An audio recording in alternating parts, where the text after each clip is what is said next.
Interested in Spanish slang? Then La Casa de Papel, Money Heist, is the show for you. Not only is the most successful Spanish series of all time, it is also set in Madrid, Spain, where they use the Castilian dialect of Spanish and its slang. Let's go over some of the Castilian slang you'll hear on the show. Venga, va. Vamos, venga, va, vamos. Venga, va.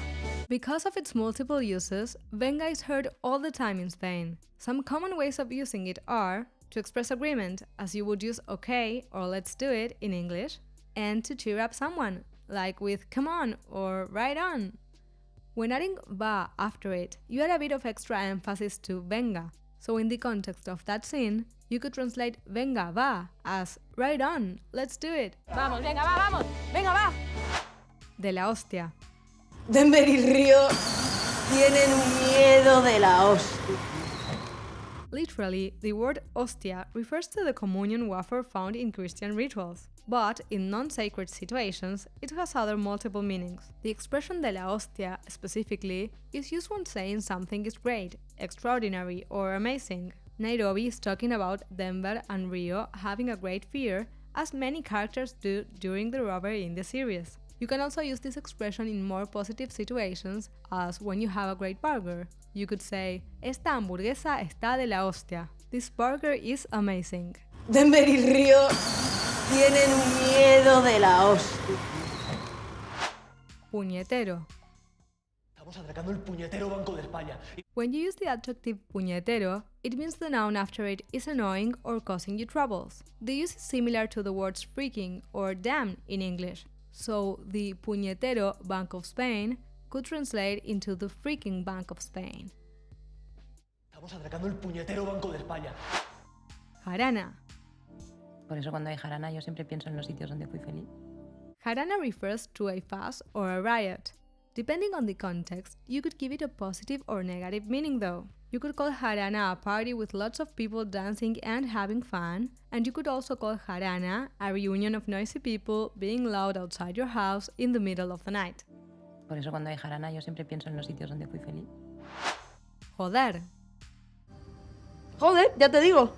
The word joder has a couple different meanings across all the Hispanic countries, but this exclamatory joder at the beginning or end of sentences is exclusively used in Spain. There's not a literal translation to this use of joder, but think about it as when you use damn to add an emphasis at the beginning or end of your phrases. Just keep in mind that although this is used all the time, joder happens to be an expletive, especially in Spain, so definitely avoid it in formal situations.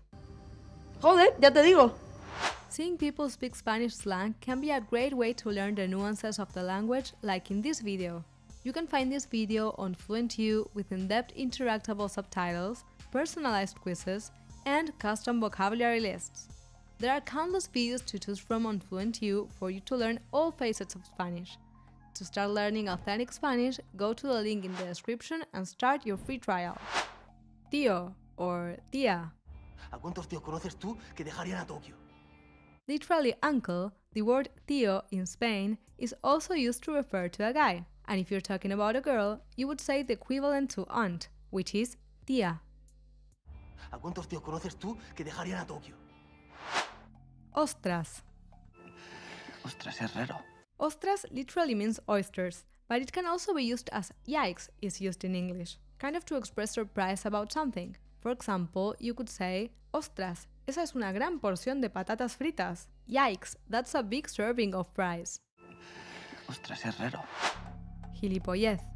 Eso es una gilipollez. No, eso es ética. A gilipollez is something silly or nonsensical that is done or said, usually by a gilipollas, which is someone considered silly or a fool. It's useful to know it because it's used a lot in Spain, but it's probably better not to say it as it can be offensive. Eso es una gilipollez. No, eso es ética.